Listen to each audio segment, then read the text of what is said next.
System സോഫ്റ്റ്വെയറിന് exam നമുക്കറിയാം അത്യാവശ്യം easy ആയിട്ടുള്ള സബ്ജക്റ്റ് ആണ്.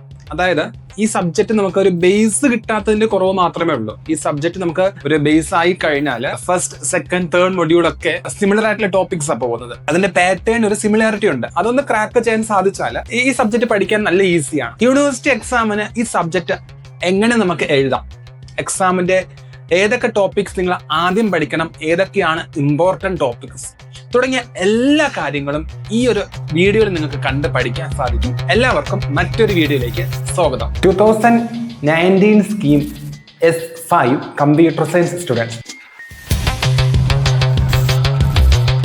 System software exam.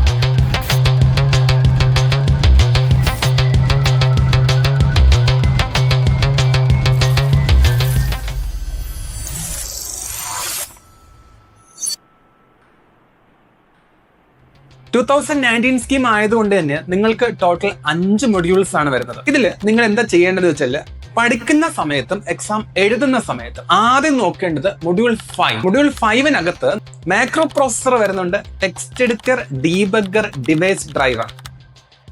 ഇതിനകത്ത് മാക്രോ പ്രോസസർ എന്ന ടോപ്പിക് തൽക്കാലം മാറ്റി വെക്കുക. ഇത് എക്സാം സമയത്തും സെയിം പാറ്റേൺ തന്നെ ഫോളോ ചെയ്യണം. പഠിക്കുമ്പോഴും എക്സാം എഴുതുമ്പോഴും ആദ്യം മാക്രോ പ്രോസസറിനെ അങ്ങ് മാറ്റി വെച്ചിട്ട് ടെക്സ്റ്റ് എഡിറ്ററും ഡീബഗറും ആദ്യം പഠിക്കാം. ടെക്സ്റ്റ് എഡിറ്റർ ഉറപ്പായിട്ട് നിങ്ങൾക്ക് എസ്സേ ചോദിക്കാൻ 99% ചാൻസ് ഉള്ള എസ്സേ ക്വസ്റ്റ്യൻ ആണ്. വളരെ ഈസി ക്വസ്റ്റ്യൻ ആണ്. ഈ സബ്ജക്റ്റിലെ ഏറ്റവും കൂടുതൽ അല്ലെങ്കിൽ ആ ഒരു എസ്സേ ക്വസ്റ്റ്യൻ ഫുൾ മാർക്ക് നിങ്ങൾക്ക് സ്കോർ ചെയ്യാൻ പറ്റുന്ന ടോപ്പിക് തന്നെയാണ്. സോ ടെക്സ്റ്റ് എഡിറ്റർ ഒരു കാരണവശാലും നിങ്ങൾ അത് സ്കിപ്പ് ചെയ്യരുത്. ടെക്സ്റ്റ് എഡിറ്റർ പഠിക്കുക. ടെക്സ്റ്റ് എഡിറ്ററിന്റെ ആർക്കിടെക്ചർ ഉണ്ട്, അത് പഠിക്കണം. ടെക്സ്റ്റ് എഡിറ്റർ പഠിച്ചു കഴിഞ്ഞിട്ട് നെക്സ്റ്റ് പഠിക്കേണ്ടത് device driver. Device driver simply പറയുകയാണെങ്കിൽ നമ്മൾ യൂസ് ചെയ്യുന്ന ഹാർഡ്വെയർസ് ഉണ്ട്. നമ്മുടെ മൊബൈൽ ഫോൺ അല്ലെങ്കിൽ ലാപ്ടോപ്പ്, ഇതൊക്കെ ഹാർഡ്വെയർസ് ആണ്. ഇപ്പോൾ നമ്മുടെ ലാപ്ടോപ്പിൽ നമ്മുടെ മൊബൈൽ ഫോൺ കണക്ട് ചെയ്യണമെങ്കിൽ 2 ഡിവൈസ് ആണ്, അതായത് 2 ഡിഫറെന്റ് എൻവയോൺമെന്റിൽ നിൽക്കുന്ന 2 ഡിവൈസസ് തമ്മിൽ കണക്ട് ചെയ്യണമെങ്കിൽ ഇവരെ സപ്പോർട്ട് ചെയ്യാനായിട്ട് ആ മൊബൈൽ ഫോണിന് ഒരു സോഫ്റ്റ്വെയറിന്റെ സപ്പോർട്ട് ആവശ്യമുണ്ട്. ഓപ്പറേറ്റിംഗ് സിസ്റ്റം അല്ലാതെ 2 ഡിഫറെന്റ് അറ്റ്മോസ്ഫിയറിൽ വർക്ക് ചെയ്യുന്ന ഡിവൈസസ് തമ്മിൽ കണക്ട് ചെയ്യുമ്പോൾ അവരുടെ കമ്മ്യൂണിക്കേഷൻ എഫക്റ്റീവ് ആക്കാനായിട്ട് ആ ഹാർഡ്വെയറിൽ എക്സ്റ്റേണൽ ആയിട്ട് യൂസ് ചെയ്യുന്ന ഹാർഡ്വെയറിനെ സപ്പോർട്ട് ചെയ്യുന്ന സോഫ്റ്റ്വെയർ ആണ് ഡിവൈസ് ഡ്രൈവർ. സോ നമ്മൾ പഠിക്കുമ്പോൾ ഡിവൈസ് ഡ്രൈവർ എന്താണെന്ന് പഠിക്കണം. ഡിവൈസ് ഡ്രൈവറിന്റെ ഡിഫറെന്റ് ടൈപ്സ് ഉണ്ട്, അത് ഇമ്പോർട്ടന്റ് ആണ്. So different types of device ഡ്രൈവറിനെ കുറിച്ചൊരു എസ്സേ ക്വസ്റ്റ്യൻ. ഈ സബ്ജക്ട് പഠിക്കുമ്പോൾ വെറും 30 മിനിറ്റ് കൊണ്ട് നിങ്ങൾക്ക് പഠിച്ചു തീർക്കാൻ പറ്റുന്ന 2 എസ്സേ ക്വസ്റ്റ്യൻ ആണ് ടെക്സ്റ്റ് എഡിറ്ററും ഡിവൈസ് ഡ്രൈവർ. ഒരു 10 മിനിറ്റ് കൊണ്ട് അഗൈൻ പഠിച്ചു തീർക്കാൻ പറ്റുന്ന ഒരു ടോപ്പിക് ഉണ്ട്, ദാറ്റ് ഈസ് ഡീബഗർ. ഡീബഗറും ഇതുപോലെ തന്നെ നമുക്ക് വളരെ ഈസി ആയിട്ടുള്ള ടോപ്പിക്കാണ്. അപ്പൊ ലാസ്റ്റ് മൊഡ്യൂളിലേക്ക് പോയി കഴിഞ്ഞാൽ ഇത്രയും ഈസി ആയിട്ടുള്ള ടോപ്പിക്സ് നമുക്ക് ഏകദേശം ഒരു 40-45 മിനിറ്റ്സ് കൊണ്ട് 3 എസ്സേ ക്വസ്റ്റ്യൻസ് പഠിച്ചു തീർക്കാനായിട്ട് സാധിക്കും. ഇന്ററാക്റ്റീവ് ഡീബഗർ ആയിരിക്കും ചോദിക്കുന്നത്. ഇന്ററാക്റ്റീവ് ഡീബഗിംഗ് സിസ്റ്റം അല്ലെങ്കിൽ ഡീബഗർ രണ്ടും സെയിം തന്നെയാണ് ഉദ്ദേശിക്കുന്നത്. യൂസറിന് ഇന്ററാക്ട് ചെയ്യാൻ പറ്റുന്നത് കൊണ്ടാണ് അത് ഇന്ററാക്റ്റീവ് ഡീബഗിംഗ് സിസ്റ്റം എന്ന് പറയുന്നത്. അതിനകത്ത് ഡീബഗറിന്റെ functions and capabilities, relationship with other parts of the system, ഈ കാര്യങ്ങളൊക്കെയാണ് ഡീബഗറിനകത്ത് മെയിൻ ആയിട്ട് കോൺസെൻട്രേറ്റ് ചെയ്യുന്നത്. ട്രേസിംഗ്, ട്രേസ് ബാക്ക് എന്ന് പറഞ്ഞിട്ട് 2 ടോപ്പിക്സ് അതിനകത്ത് വരുന്നുണ്ട്. അത് മറക്കാതെ ആ 2 ടോപ്പിക്സും പഠിച്ചു വെക്കുക. ഞാൻ ഈ പറഞ്ഞ ടോപ്പിക്സ് പഠിക്കാൻ നമുക്ക് ആകെ എടുക്കുന്നത് 45 മിനിറ്റ്സ് ആണ്. അപ്പോൾ 1 മണിക്കൂർ പോലും വേണ്ട നമുക്കൊരു എസ്സേ ക്വസ്റ്റ്യൻ പഠിച്ചു തീർക്കാനും ഈ സബ്ജക്റ്റിലെ ലാസ്റ്റ് മൊഡ്യൂളിന്റെ 75% പഠിക്കാനും. റിമൈനിങ് 25% വരുന്നത് ഒരൊറ്റ ടോപ്പിക് ഉണ്ടായിരുന്നു, മാക്രോ പ്രോസസർ. തൽക്കാലം അതിനെ അങ്ങ് മാറ്റി വെക്കുക. അത് മാറ്റി വെച്ചിട്ട് നെക്സ്റ്റ് എന്താ പഠിക്കേണ്ടതെന്ന് അറിയോ? നെക്സ്റ്റ് പഠിക്കേണ്ടത് മൊഡ്യൂൾ 1. 1ാമത്തെ മൊഡ്യൂളിനകത്ത് ആദ്യം what is system software.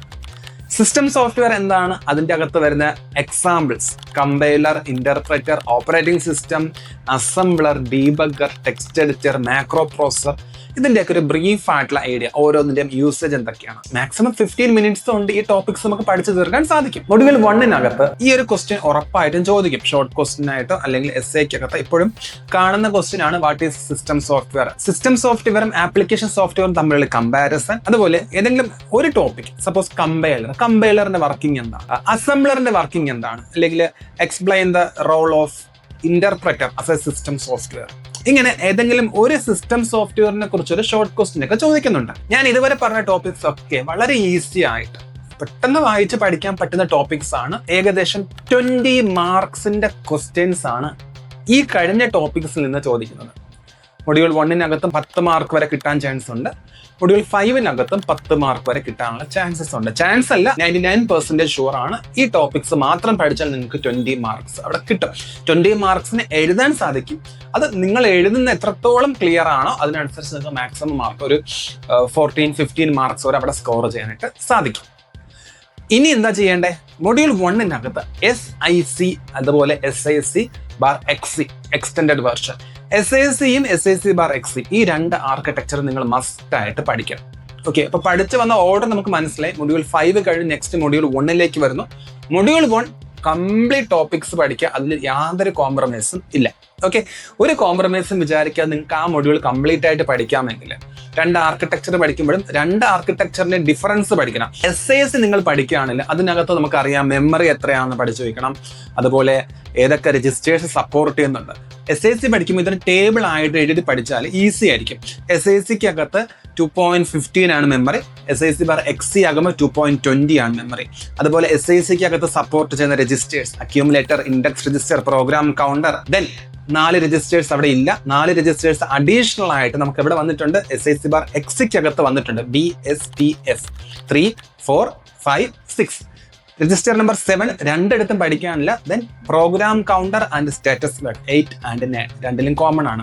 SIC/XC ആർക്കിടെക്ചേഴ്സിന്റെ detailed video already നമ്മുടെ ചാനലിൽ അവൈലബിൾ ആണ്. നിങ്ങൾക്ക് ആവശ്യമുണ്ടെങ്കിൽ, നിങ്ങൾ പഠിച്ചിട്ട് ക്ലിയർ ആകുന്നില്ല എന്നുണ്ടെങ്കിൽ വീഡിയോസ് ഒക്കെ നമ്മുടെ ചാനലിൽ പ്ലേലിസ്റ്റിൽ ഓൾറെഡി അപ്ലോഡ് ചെയ്തിട്ടുണ്ട്. വർഷങ്ങൾക്ക് മുന്നേ ഞാൻ അപ്ലോഡ് ചെയ്തിട്ടുണ്ട്. നിങ്ങൾക്കത് കണ്ട് പഠിക്കാവുന്നതാണ്. SIC-യും SIC/XC-യും പഠിച്ചു കഴിഞ്ഞാൽ നമുക്ക് 2 essay ക്വസ്റ്റ്യൻസ് വീണ്ടും കിട്ടി. ചുരുക്കി പറഞ്ഞാൽ മൊഡ്യൂൾ 1 കംപ്ലീറ്റ് പഠിച്ചു. മൊഡ്യൂൾ 5-നകത്ത് ഒരു ടോപ്പിക്ക് മാറ്റി വെച്ചിട്ട് ബാക്കി പഠിച്ചു കഴിഞ്ഞു. ഏകദേശം 30 മാർക്കിന് നിങ്ങൾ പഠിച്ചു കഴിഞ്ഞു. നെക്സ്റ്റ് നമ്മൾ എന്താ ചെയ്യേണ്ടത്? മൊഡ്യൂൾ 2-ലേക്ക് പോവാ. മൊഡ്യൂൾ 2, 3, 4 ഇത് കറക്റ്റ് ഓർഡറിൽ തന്നെ പഠിക്കണം. ഓക്കെ, കറക്റ്റ് ഓർഡറിൽ പഠിച്ചില്ല എങ്കിൽ ഈ സബ്ജക്ട് പഠിച്ചെടുക്കാൻ ബുദ്ധിമുട്ടാണ്. സോ മൊഡ്യൂൾ 1 കഴിഞ്ഞു, ദെൻ മൊഡ്യൂൾ 2-ലേക്ക് വരുന്നു.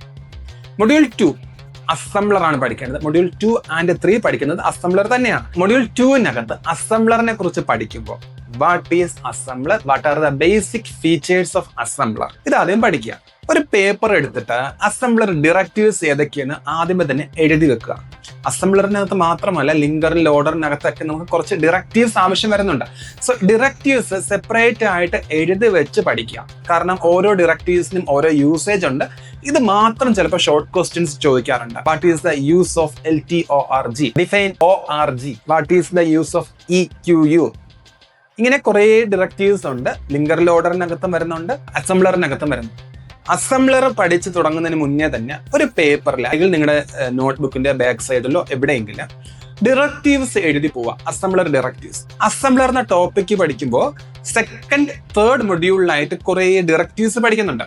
എന്താണ് ഡയറക്റ്റീവ്സ് എന്ന് സിംപ്ലി പറഞ്ഞുതരാം. C പ്രോഗ്രാമിലും ജാവയിലും ഒക്കെ നമ്മൾ കീവേഡ്സ് പഠിക്കുന്നുണ്ട്. പ്രീ ഡിഫൈൻഡ് ആയിട്ടുള്ള സെറ്റ് ഓഫ് വേർഡ്സ്. ഇവിടെയും നമുക്ക് SIC-ക്കകത്തും SIC/XC-ക്കകത്തും ഒക്കെ set of predefined words ഉണ്ട്. അതിനെ വിളിക്കുന്ന പേരാണ് അസംബ്ലർ ഡയറക്റ്റീവ്സ്.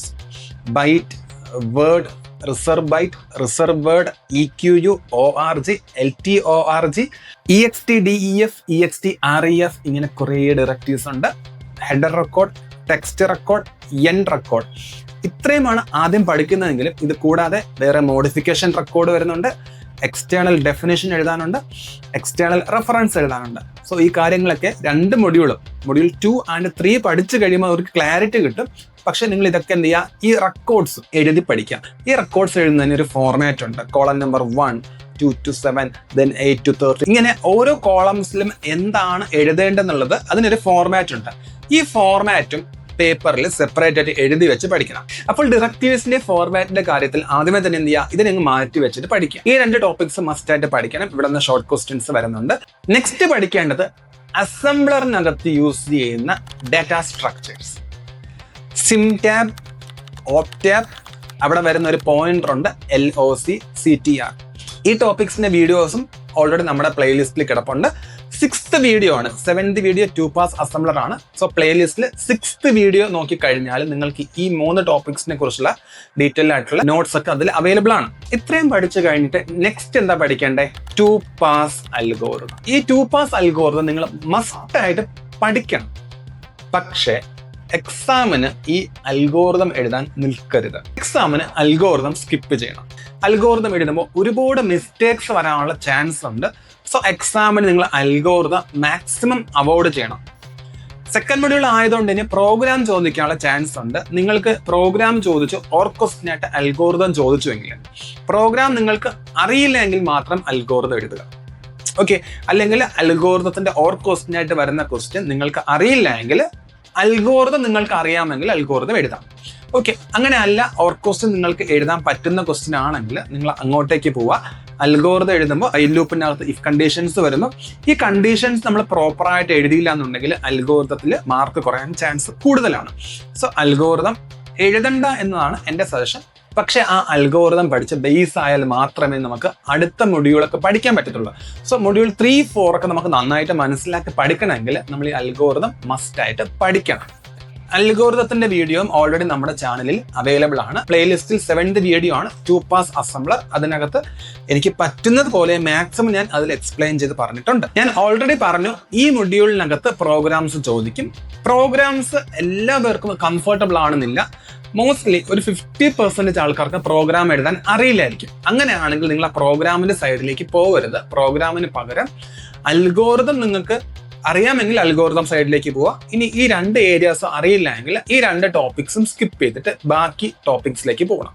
മൊഡ്യൂൾ 1, 2 നമുക്ക് നന്നായിട്ട് മനസ്സിലായിട്ടുണ്ടെങ്കിൽ അൽഗോരിതം എന്താണ്, അസംബ്ലർ എന്താണ്, അസംബ്ലറിന്റെ അൽഗോരിതം എന്താണെന്നൊരു ഐഡിയ കിട്ടിയെങ്കിൽ മാത്രമേ മൊഡ്യൂൾ 3ലേക്ക് പോയിട്ട് കാര്യമുള്ളൂ. അവിടെ നമുക്ക് പഠിക്കാനായിട്ടുള്ളത് ഫീച്ചേഴ്സ് ആണ്. Dependent features, independent features. മൂന്നാമതൊരു ടോപ്പിക്ക് വരുന്നത് ഡിസൈൻ ഓപ്ഷൻസ് ആണ്. ഡിപ്പെൻഡന്റ് ഫീച്ചേഴ്സിൽ 2 പേരാണ് വരുന്നത്. ഇൻസ്ട്രക്ഷൻ ഫോർമാറ്റ് ആൻഡ് അഡ്രസ്സിംഗ് മോഡ്സും പ്രോഗ്രാം റീലൊക്കേഷൻ. ഇതിൽ പ്രോഗ്രാം റീലൊക്കേഷൻ വളരെ ഇമ്പോർട്ടൻ്റ് ആയിട്ടുള്ള ടോപ്പിക്കാണ്. പ്രോഗ്രാം റീലൊക്കേഷനും മോഡിഫിക്കേഷൻ റെക്കോർഡ്. നിങ്ങൾ ഈ ടോപ്പിക്ക് പഠിക്കാതെ പോകരുത്. കാരണം ഈ ടോപ്പിക്കിന് ഒരു കണ്ടിന്യൂറ്റി ഉണ്ട്. അടുത്ത മൊഡ്യൂൾ പഠിക്കുമ്പോഴും അവിടെയും പ്രോഗ്രാം റീലൊക്കേഷനും മോഡിഫിക്കേഷൻ റെക്കോർഡിനെയും യൂസേജ് വരുന്നുണ്ട്. സോ ഈ ടോപ്പിക്ക് മസ്റ്റ് ആയിട്ട് പഠിക്കണം. ഇൻസ്ട്രക്ഷൻ ഫോർമാറ്റ് അഡ്രസ് മോഡ് പഠിക്കാൻ അതൊരു 5 മിനിറ്റ് പോലും വേണ്ട, നമുക്ക് ആ ടോപ്പിക്ക് പഠിക്കാം. അത് വളരെ ഈസിയാണ്. ചുരുക്കി പറഞ്ഞാൽ മൊഡ്യൂൾ 3 പഠിക്കുമ്പോൾ ആദ്യത്തെ ടോപ്പിക് മെഷീൻ ഡിപ്പെൻഡന്റ് ഫീച്ചേഴ്സ്, അത് വളരെ ഇമ്പോർട്ടൻ്റ് ആണ്. ആ 2 ടോപ്പിക്സ് മസ്റ്റ് ആയിട്ട് പഠിക്കണം. മൊഡ്യൂൾ 3 നെക്സ്റ്റ് പഠിക്കാൻ വരുന്നത് മെഷീൻ ഇൻഡിപെൻഡന്റ് ഫീച്ചേഴ്സ് ആണ്. അവിടെ 5 ഫീച്ചേഴ്സ് ഉണ്ട്. ഈ 5 ഫീച്ചേഴ്സിൽ പ്രോഗ്രാം ബ്ലോക്ക് കൺട്രോൾ സെക്ഷൻ, ഇത് മാത്രമായിട്ട് നിങ്ങൾക്ക് എസ്സേ ചോദിക്കും. Literals, simple defining statements, expressions, ഇങ്ങനെ ഏതെങ്കിലും 2 ഫീച്ചേഴ്സോ ഏതെങ്കിലും 3 ഫീച്ചേഴ്സോ മാത്രമായിട്ട് ചോദിക്കാം. പ്രോഗ്രാം ബ്ലോക്ക് കൺട്രോൾ സെക്ഷൻ, ഈ 2ഉം ഇമ്പോർട്ടൻറ്റ് ക്വസ്റ്റ്യൻ ആയതുകൊണ്ട് തന്നെ program block and control section നിങ്ങൾക്ക് പഠിക്കാൻ സാധിക്കുമെങ്കിൽ അത് പഠിക്കാം.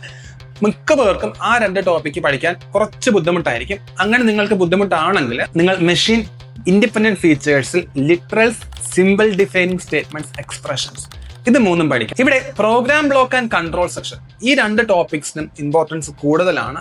അപ്പോൾ ഇത് പഠിക്കാൻ സാധിക്കുമെങ്കിൽ അത് ബെറ്റർ ആയിരിക്കും. സോ ഈ 2 ടോപ്പിക്സും നന്നായിട്ട് പഠിക്കണം.